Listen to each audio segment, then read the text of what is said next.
Hey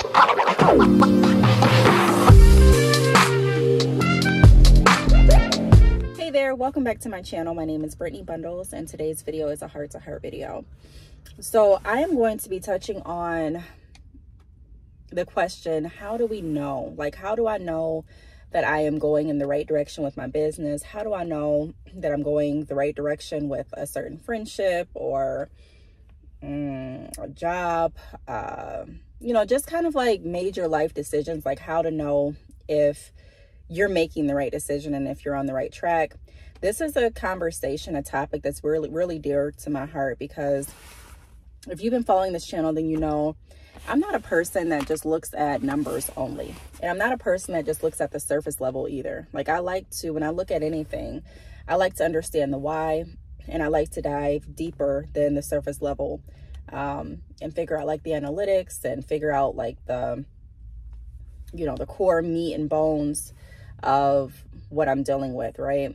So I used to struggle with wondering if I'm making the right decision with pursuing a certain business, if I'm making the right decision with pursuing a certain job opportunity, a certain relationship, and pretty much everything in my life I used to kind of question, which is not bad. It's good to actually weigh your decisions on a scale and thoroughly think through decisions.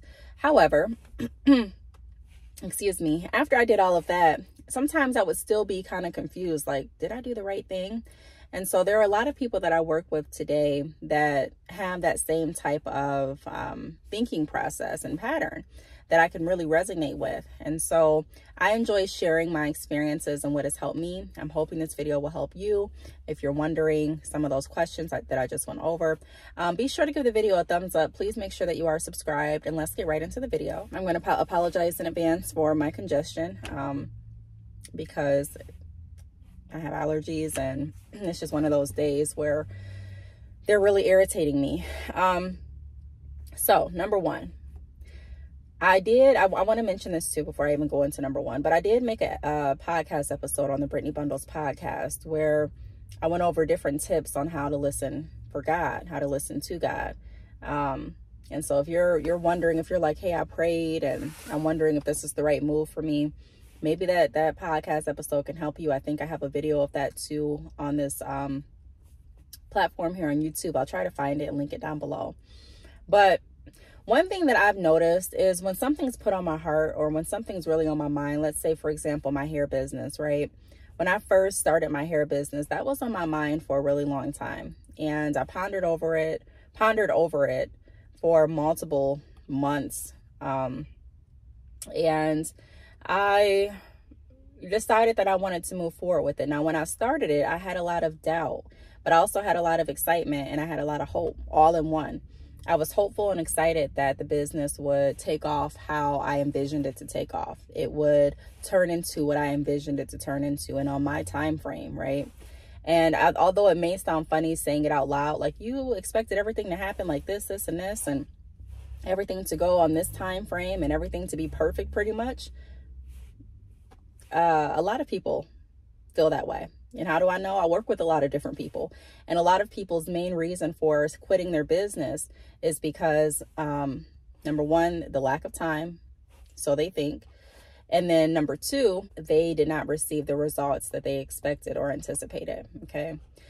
So if you start a business and, you're noticing, number one, that things are not going as planned, that's not the only sign that I would take, because traditionally with this concept, a lot of people teach that if you're moving in the right direction in your life, you'll be able to see it play out with the progression of your life. But you have to take that into context, because with everything that you do, there's going to be positives and negatives, right? There's going to be good days and bad days. So whereas you may start a business and you may not notice the immediate impact, the positive impact, or the immediate return on your revenue, or the immediate return on your investment, that doesn't mean that it's not a good idea still. Okay.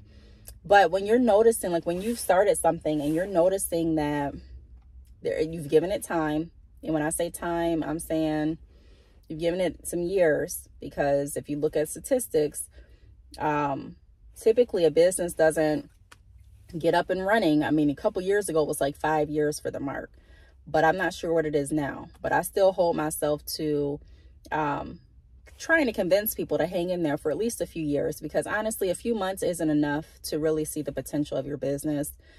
A few months isn't even enough for Google to get a good grasp of what your business does, for other people to be able to look you up and search for you. So I would say a few years at the least. But if you're noticing that you've been past that point, and let's say that ever since you started the business, you're noticing that yourself, like you have changed negatively. You've changed for the worse. So now you're not focused on helping people. Now you're focused on just making money. And I'm saying just making money because making money alone isn't bad. But when you're focused only on money, you know, that's when some problems arise. So if you're noticing that you're just only, you're money motivated only at this point, if you're noticing that you have a itch to want to do anything and everything to get money, if you're noticing that you no longer have empathy for people, you don't really look at people as people, you don't really care about their stories, you don't really care about what's happening in their life, all you care about is if they buy from you or not, then you have to take a look and you have to evaluate yourself and ask yourself, was this the right decision? If you're noticing that you start a business and you've been down ever since you started the business, then you have to reevaluate that too and ask yourself, is this the business for me? Because things that are meant for your life, I'm not saying you're going to be happy with everything all the time, because I don't think that's realistic. You're going to have some days when you're just not happy with everything, because everything doesn't go as we plan to. You may not be upset, but you may not be happy either. But if you're noticing, like I said, overall, that when you start this business, it's not changing anything, or you don't feel like it's changing you for the better. You don't feel like you're becoming more ethical. You don't feel like you are helping people. You don't feel like you're becoming more patient. You don't feel a lot of those things that you should feel. I would definitely take some time and reconsider. Make sure you're in the right industry. Make sure you got into it for the right reasons. Make sure this is something that you're able to do, because sometimes we think that running a business is easy. You can just get to it when you feel like it, and that's not the case at all. So that's one of my tips there for a business. Now, if we're looking at how do I know this job isn't good for me? Okay, what I would recommend doing, when I was working for this certain company, I knew that the job wasn't good for me based on how I started to feel. So going into the office, I started to have headaches a lot, like looking at the computer screen constantly. I would have headaches. I got glasses, I still would have headaches. My body, even though I did the ergonomic stretching and exercises that were taught to us by HR, my body still would be cramped. I would come home feeling drained. I would be like just irritated at the thought of going back to work.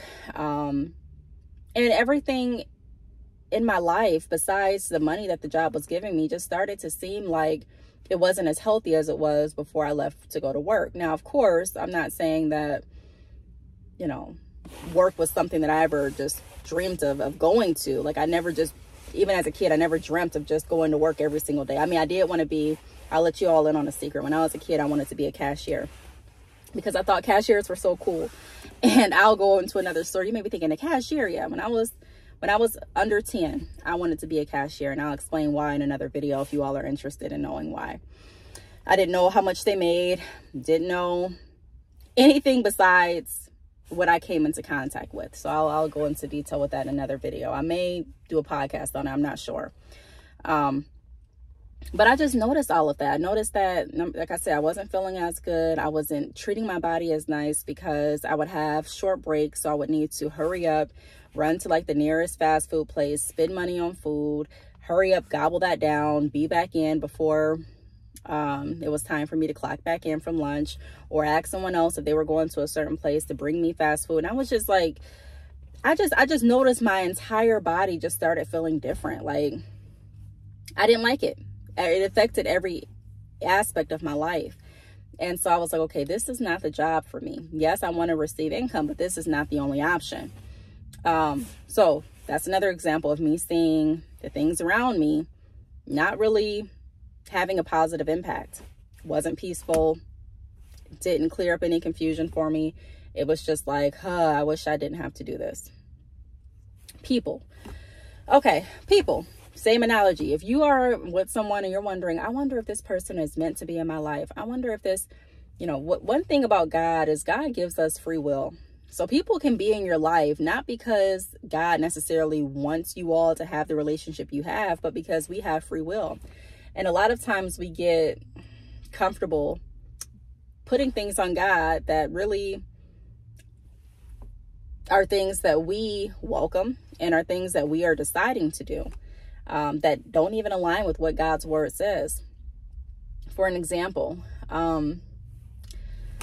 let's say you have a friend, right? Or boyfriend, girlfriend, sometimes even husband, wife. I know that's a whole nother topic that I'll speak on probably in my girl talks, but let's just keep it a boyfriend, girlfriend, and friends, right? And you're wondering, I wonder if this person is supposed to be in my life. Well, the Bible talks about how can two people walk together if they don't agree? But it also talks about Jesus was around people that weren't necessarily ideal Christians, right? They had past, but he looked at their heart. And, everyone has to make the decision of who they feel is right for their life. But I can tell you, if you're around someone and you're noticing that your good beliefs or your good ways, maybe you're someone that's full of integrity, and you notice that being around this person tempts you a lot to not be honest.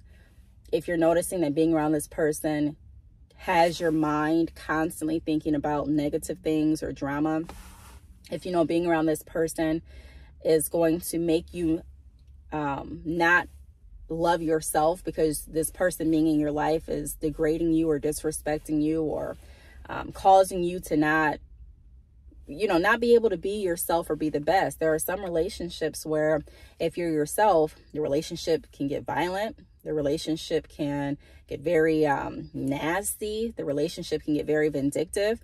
And so you have to ask yourself, what has this relationship shown me? Like, what are the fruits of this relationship? And that's pretty much a tip that I've used for my life in every aspect. I hit on my business experience, work experience, and also personal life experience. And so if you look at the fruit that your seeds bear, and again, when you plant seeds, it takes some time to actually see the fruit. But if you can see the fruit, and the longer you plant seeds and you're paying attention to the seeds, you'll be able to identify some of the same patterns of a tree that bears good fruit versus a tree that bears bad fruit. If I plant a tree, I'm planting a lot of them and I'm paying attention, I may notice that, these roots are not growing how they should be. And every other tree that I planted where the roots grew like this, the fruit was always bad. So you'll be able to kind of identify a lot sooner. But when people are looking at becoming successful with your business, I don't look at success as just a number figure. I have friends that make more money than me in their business, and they're as happy as me at this point. I have friends that make less money than me, and they're happier than me in their life at this point. Money does not solve every issue. Now, I'm not going to downplay money and say money doesn't matter.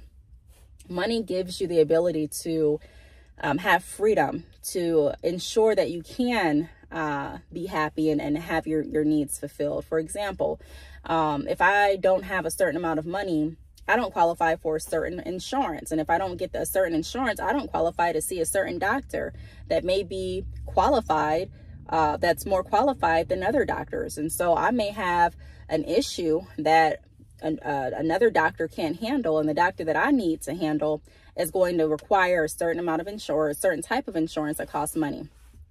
Or my children, God forbid, but I'm just giving you examples. Food directly impacts how we feel, how we interact, your lifespan. So if we're looking at food, if you're changing your lifestyle to eat more healthy, healthier food is more expensive. When I go and buy my ground beef, people that have never gone grocery shopping with me look at me crazy when I buy smaller packs of meat that cost more, because they're like, well, why don't you just get this big thing of ground beef and save X amount of dollars? And I'm like, I'd rather pay more to make sure I'm healthy. Now, There's a lot of food that are, you know, it's camouflaged as organic and healthy, and it's really not, but that's for another video. But I'm just saying that money definitely is important. It gives you a different quality of life with access to money. However, if your life isn't connecting in a positive way all the way around, your business can be at the top of its peak while your family life is going down drastically. A lot of people have noticed that they have excelled in business and they've found that they have lost their family via divorce or breakup or whatever the case may be. Some people have noticed that they have reached their goals at their job, not even their own business, but their job at this point. But they've noticed that their business has suffered because of that, because it took a lot more time than what they were anticipating, and no one was there to work their business. So life is all about, in my opinion, I don't want to say it's all about, but life is, it should be balanced. You know, it should definitely have a balance to it. And when people are looking at just numbers or just orders and not looking at the behaviors, I feel really compelled to explain to them, slow down and let's focus on the behaviors with your business. And hopefully, I'm hoping that that transfers to their personal life as well, because everything that we do is connected. Even if I say, which it sounds good, and I did used to think when I owned my salon, hey, when you get to the door, drop all of your personal issues there. Let's focus on work. But to be realistic, can that really happen? For example, if you go into work and God forbid a family member is sick, are you really going to just erase that out of your mind? Or God forbid you're at work and you get a call from your kid's school and they need to be picked up because they're sick. Are you just going to ignore that? You know, or let's say that you get into an accident, God forbid again, and your back is in excruciating pain and your meds wear off and you don't have any more meds at work. Are you really going to just be able to forget about the pain and focus on work? And I've realized that owners and managers that say that, you know, I don't know if they realize it, but I feel like they don't really have that sense of compassion that's needed to really thoroughly manage in a way that is most effective. Because in order to be a leader, in my opinion, you have to first understand the needs of the people that you're leading. And in order to understand the needs, me telling you to ignore some needs, excuse me, isn't going to be productive to you. Me trying to teach you to exclude things out of your mind. Now, again, I'm not saying hyper focus on that either, but again, balance comes into play. So I hope this video helped. If you are wondering, you know, hey, should I have started this business? Should I have taken this job? Should this person be my friend?